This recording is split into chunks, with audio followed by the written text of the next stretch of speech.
మరి ఈరోజు ఏదైతే కొన్ని సంవత్సరాలుగా విశాఖపట్నం ప్రాంతంలో సింహాచలం దేవస్థానం సంబంధించి ఆ ఎంక్రోచ్ అయినటువంటి ల్యాండ్ ఏదైతే ఉందో సుమారు 420 ఎకరాలు 12,149 ఇల్లులు నిర్మాణం చేసుకొని ఎప్పటి నుంచో నివాసం ఉంటున్నటువంటి వారి కోసం ఒక వెసులుబాటు కల్పించాలనే ఉద్దేశంతో ఈ రాష్ట్ర ముఖ్యమంత్రి గారైనటువంటి శ్రీ నారా చంద్రబాబు నాయుడు గారు ఈరోజు అలాగే ఎన్డీఏ పార్ట్నర్స్ అందరితో చర్చించి ఒక నిర్ణయం తీసుకోవడం జరిగిందండి.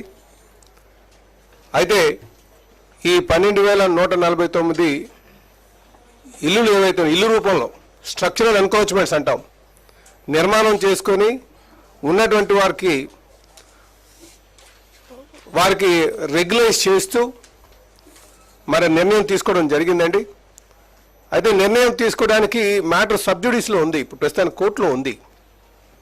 గతంలో కూడా మేము 2018-19లో జీవో నంబర్ 229 ఇచ్చాం. 229 ఇచ్చినప్పుడు ఈ ఎంతైతే ల్యాండ్ ఆక్యుపై అయ్యి ఉందో అంటే సుమారు 420 ఎకరాలు దానికి ఈక్వల్ ఎక్స్టెంట్ ల్యాండ్ ఇవ్వడానికి, అలాగే రెగ్యులైజేషన్ ఏదైతే రేట్లు ఫిక్స్ చేశారో ఆ రెగ్యులైజ్ చేసినటువంటి అమౌంట్ని దేవస్థానానికి ఇవ్వడానికి కోసం ఆ రోజు ఆ జీవో తీసుకురావడం జరిగింది.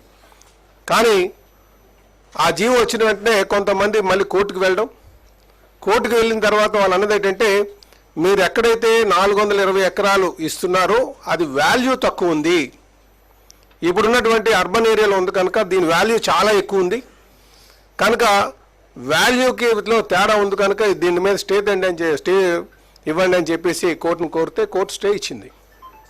అయితే దానికి ఈరోజు మళ్ళీ 5 సంవత్సరాలుగా గత ప్రభుత్వం దాని మీద ఎటువంటి అడుగులు వేయలే. ఏదో చేయడానికి చివరిగా సింహాచలం దేవస్థానం భూములు ఎక్కడున్నాయి దానిలో ఆదేయడానికి కొన్ని ఐడియాలు చేశారు తప్ప దాన్ని ఎక్కడ కూడా సుమారు 12,000 మంది కుటుంబాలు, ఒక వ్యక్తులు కాదండి, 12,149 కుటుంబాలు ఉన్నాయి. వాళ్ళకి న్యాయం చేద్దాం నాకు ఆలోచనలో లేరు వారు. ఈరోజు మళ్ళీ ముఖ్యమంత్రి గారు చాలా సానుకూలంగా కోర్టుని కూడా దృష్టిలో పెట్టుకొని వారికి ఈక్వల్ ఎక్స్టెంట్, అలాగే ఈక్వల్ వాల్యూ ఉన్నది, రిజిస్ట్రేషన్ వాల్యూ ఈక్వల్గా ఉన్నది.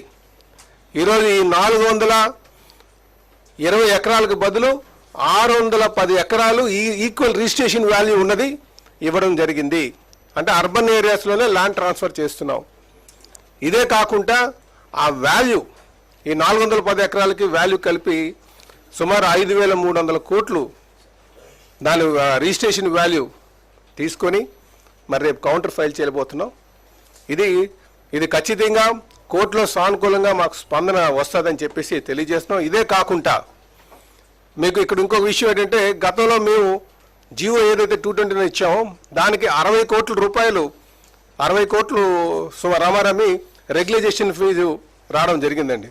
కానీ గత ప్రభుత్వం ఇచ్చిన దాంట్లో 420 కోట్ల రూపాయలు వాల్యూ వస్తుంది కనుక దా వాల్యూ కూడా 60 crores కాకుండా 420 కోట్లు వచ్చేటట్టుగానే ఆ వాల్యూ 450 కోట్లు ఎంతో వచ్చినట్టుగా కలిపి ఆ రెగ్యులైజేషన్ అమౌంట్ కలిపి ల్యాండ్ వాల్యూ కలిపి సుమారు 610 ఎకరాలు ఇవ్వడం జరుగుతుందండి. అంటే ఇప్పుడు తీసుకున్నటువంటి ల్యాండ్ కన్నా ఎక్కువ వాల్యూ ఉన్నదే ఇస్తున్నారని చెప్పడానికి నా ఉద్దేశం అని చెప్పి ఈ సందర్భంగా తెలియజేస్తున్నాను. కనుక ఖచ్చితంగా ఎంతో మందికి వెసులుబాటు రాబోతుంది అని చెప్పేసి మేము ఆశిస్తున్నాం. ఇది మ్యాటరు కోర్టులో ఉన్నప్పటికీ కూడా కోర్టులో కూడా మాకు అనుకూలంగా స్పందన వస్తుందని చెప్పేసి మేము తెలియజేస్తున్నాం. అంటే ఖచ్చితంగా ఇది ఒక 2-3 నెలల్లో ఒక పరిష్కార మార్గం దొరుకుతుందని చెప్పేసి ఈ సందర్భంగా మీ ద్వారా నేను ప్రధానికానికి తెలియజేస్తున్నానండి. విల్లిగానండి, వాళ్ళు అంతా వెరిఫై చేసుకున్నారు, దేవస్థానంది వాళ్ళు చూసుకున్నారు. చైర్మన్ గారితో మాట్లాడడం జరిగింది. ఇది ఎందుకంటే గతంలో కూడా మేము అనువంశిక ధర్మకర్త అయినటువంటి విజయనగరం సంస్థానాధీశులు మరి అశోక్ గజపతి రాజు గారి దృష్టికి కూడా తీసుకువెళ్ళి వాళ్ళకి ల్యాండ్ చూపించి వారు పర్టికులర్గా అడిగింది ఏంటంటే స్వామివారికి గంధం పెంచడానికి అనుకూలంగా ఉన్నటువంటి ప్రాంతం ఇవ్వమని చెప్పేసి అడిగారు వారు. అది దాని తర్వాత వాళ్ళకి మరి కొంతమంది కొన్ని ఏరియాస్ సూట్ అయినాయి మేము ఇచ్చినటువంటి ఏరియాస్. ఇవంతా కూడా అర్బన్ ఏరియాస్లో ఉన్నటువంటి ల్యాండ్నే ఇస్తున్నామని చెప్పేసి ఈ సందర్భంగా తెలియజేస్తున్నాం.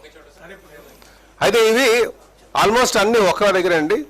కొన్ని 274 సర్వే నెంబర్ ఒకటి ఇచ్చామండి పెద్దగంటాడికి సంబంధించి. అలాగే గాజువాక్లో 86 సర్వే నెంబర్ సంబంధించి ఇచ్చామండి. గొల్లలపాలెం మల్కాపురం 60 సర్వే నెంబర్ సంబంధించడం జరిగిందండి. ఇవన్నీ కూడా అర్బన్ ఏరియాస్లో ఉన్నటువంటిదే వాల్యుబుల్ ల్యాండ్ అని చెప్పేసి ఈ సందర్భంగా మీకు తెలియజేస్తుందండి. Occupation value